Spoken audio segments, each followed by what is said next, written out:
So here we start with the World of Darkness corner, or the Corner of Darkness, as I like to call it.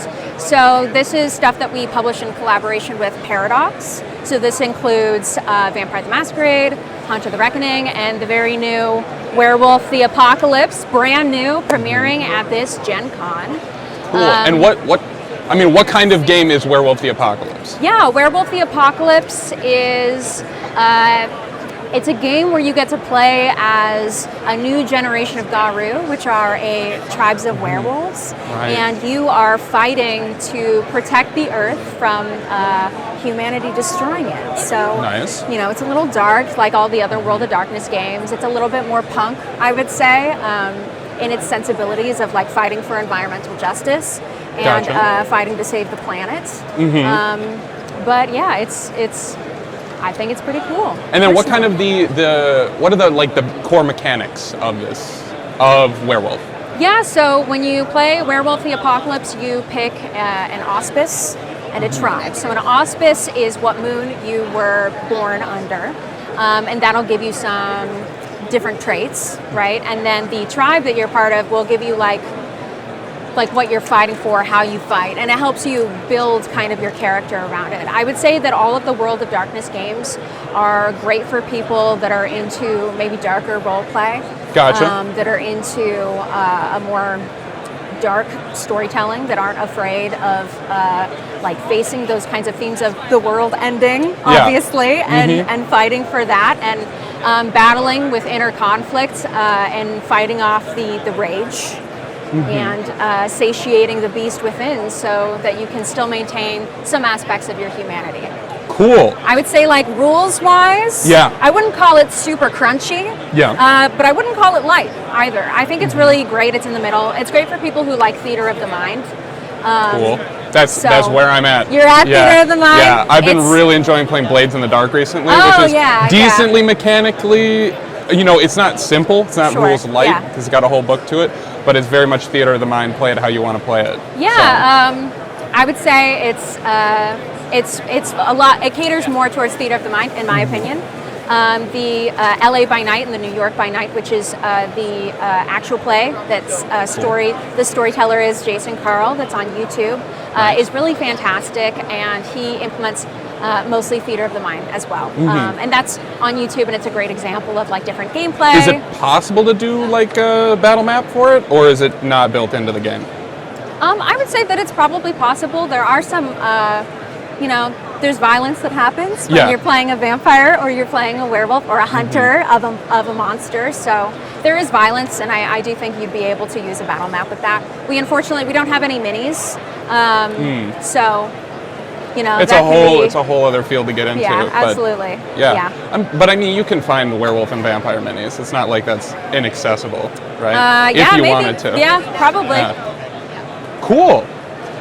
What else do you have around here? What's another fun thing? I mean, obviously this Werewolf is the big cool. one. Yeah. Hunter the Reckoning is really great. So this is our line where you play the hunters that are hunting the beasts.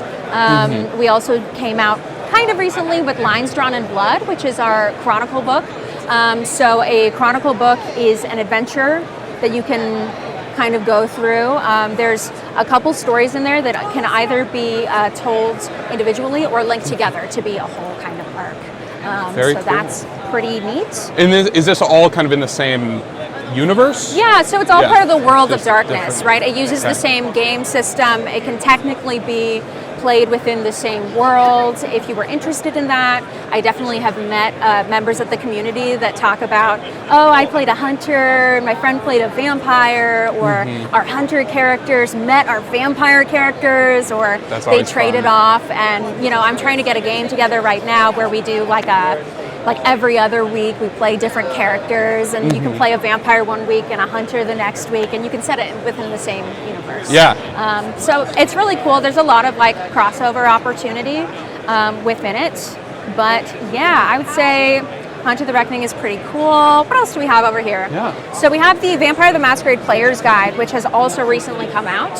So this is for Vampire the Masquerade, and it's a guide that is it consolidates a lot of character creation options that have been previously published, and it also includes some newer ones. And this is just like a great tool to be able to, like when you're making a character, to kind of streamline that process. To somebody who has never heard of Vampire the Masquerade, how would you explain that game?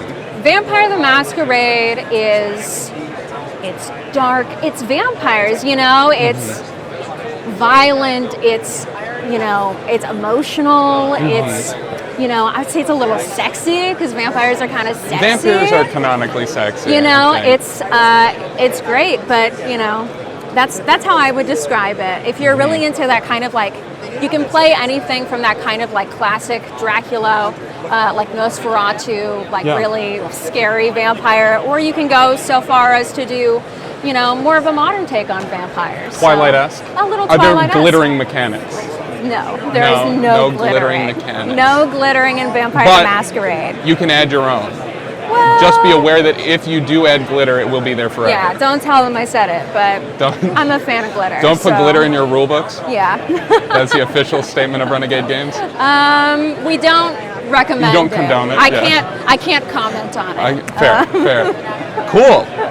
What else do we have? Can we perhaps tread away from the corner of darkness to something that would appeal to people who don't necessarily love that?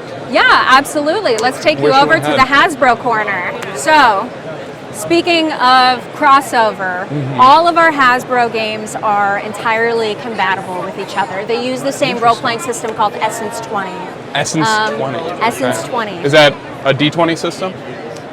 So it uses the whole array of polyhedrals. Gotcha. Yeah, so we have My Little Pony, we do Power Rangers, we have G.I. Joe, and we have Transformers, and they all use the same kind of system. My Little Pony is particularly approachable to you know, players that might be new to the system. The opposite of the corner of darkness. It's the opposite of the corner of darkness, exactly. So, of course, this is mostly based off of the My Little Pony Friendship is Magic TV series. You can see the main characters here. This is a good intro to the Essence 20 gaming system because there are some optional rules to make the gameplay a little simpler for maybe younger players or players that just aren't as experienced with role-playing games. So yeah, it's great. There's a lot of different lore about different areas of Equestria that you may have not heard of in the show. Always fun when you can go a little bit more in depth. Yeah, absolutely. In a big old book like that. The art style is fantastic. If anybody, you know and love. I mean, extremely popular. Bright colors, beautiful illustrations, just eye-catching and appealing. Yeah, so you get to make your very own pony persona.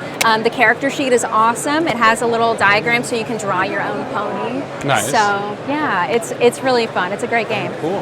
Let's take you to some other areas of the Hasbro corner. So here, similarly, we have the Transformers role-playing game. So again, also based on that Essence 20? The same Essence 20 system, and we actually recently, this is brand new, we released the Decepticon Directive, only on GenCon at the moment. Ooh. So this is a source book that allows you to also play the Decepticons. That'll be one we have to put out in the short, probably tomorrow morning. Yeah, so if you like GenCon playing exclusives. bad guys, the bad guys, this is the one. Evil campaigns are always fun. Yeah, so the Transformers, again, I mean, it's great. We also, I know you only do RPGs, but we have our deck building games as well. And so to highlight the crossover experience of Renegade Games, I'd be silly not to show you this. Nice. Which is it's an expansion for the My Little Pony deck building game. It's called Collision Course, and it's a crossover between My Little Pony and Transformers. And it's just so funny and so charming. Each of the ponies teams up with the Transformers. So it just goes to show that all of these worlds have a lot of crossover capabilities. And if you believe hard enough, horses can drive. And if you believe in friendship and giant robots, you too can make a crossover campaign. Yeah, friendship and giant robots. I mean, I can't believe that's not the tagline that's on there right That's now. my tagline in my head. Yeah, very definitely. Good. Cool. Great. So speaking of crossover, since we're right here, this is something that released, you know, semi-recently. This is called the Field Guide to Action and Adventure.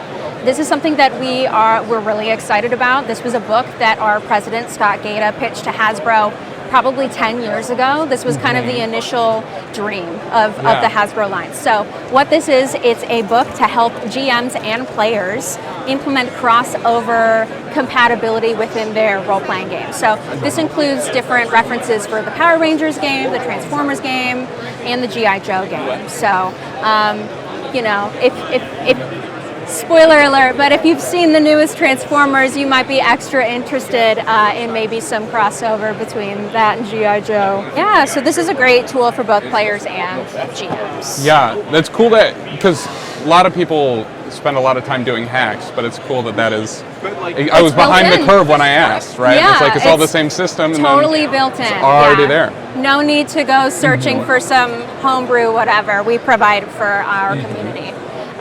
Cool. But yeah, we also have, I don't have it on board games as well, huh? We have board games as well. We have the G.I. Joe role-playing game floating around, and that's the same kind of system, but within the G.I. Joe world. This is another GenCon exclusive. It's not released yet. This is the Cobra Codex. So again, we're in our villain era, obviously, and excited to play villains. So this source book allows for you to play members of Cobra. So if you've been a fan of the Baroness or anything, you can live out those dreams. If you've been a fan of the Baroness? Who isn't, right? Yeah, if you've seen G.I. Joe, right? Yeah, it's true. So yeah, this one is pretty cool. So art. Each of our games, we call them threats, right? Instead of villains. So we release spoilers and previews regularly for all of our books on our community Discord server and also our community Facebook groups. And people were very excited because when I released a picture of a threat in this book, it was Snake Eyes. So you get to fight against the famous Joes as a member of Cobra. So yeah, it's pretty neat. Cool. This is another GenCon exclusive, not released yet. This is the Power Rangers Jump Through Time sourcebook. So we kind of like to work our way through the different seasons of Power Rangers so that we can, you know, appeal to fans that are fans of different seasons. So this is the Jump Through Time. So it's all time themed, all time travel. Nice. And we are releasing more products based off of that. So if you're a fan of this season, highly recommend. Obviously, our art team is fantastic. All of the art in our games looks straight up like a comic book. It's really incredible. Beautiful pieces all around over there. So this released this morning, which is really exciting for us. This is Gods of Metal Ragnarok. So this kind of combines that heavy metal, like rock and roll aesthetic with like kind of like mythology and high fantasy. So if you are a fan of fantasy and that kind of like really rockin' 80s aesthetic. You saved the best for last, honestly. Yeah, so I'm a fan of this. This is from Hunters Entertainment. This is the same group that gave us Alice is Missing, which is, of course, an incredible game that we also sell. But yeah, so this came out literally this morning.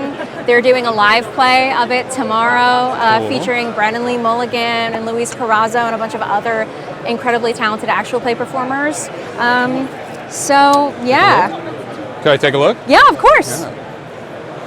This is, I'm a fan of this. Oh, this is my favorite that you should. Oh, and look at this. The quality of the We love putting ribbons in our books. Yeah, and honestly, you know, for me it's not a huge thing, but some people are like, the ribbon makes or breaks it for some people. I think it's really great for people that may need to reference like a table or a chapter frequently. Yeah, I end up filling my rule books with sticky notes, labels, absolutely. but yeah, absolutely. Well, thank you for showing us a whole bunch of cool stuff here. Where can people find Renegade Games and where can people find you? Yeah, Renegade Games, you can follow us on X, Twitter, at Play Renegade. I really highly recommend joining our community Discord server. We have a lot of things happening and we give lots of previews and sneak peeks to our community members before we show anybody else. So that's a great way to connect with other people that might be interested in the same stuff you're interested in and maybe get a little extra. Cool. And you can find me at Anais Morgan on all of the things at ANAIS RMORGAN. I am a part of a Cyberpunk Red actual play at Infinite Sided Dice. that one's really great. We put a lot of work into it.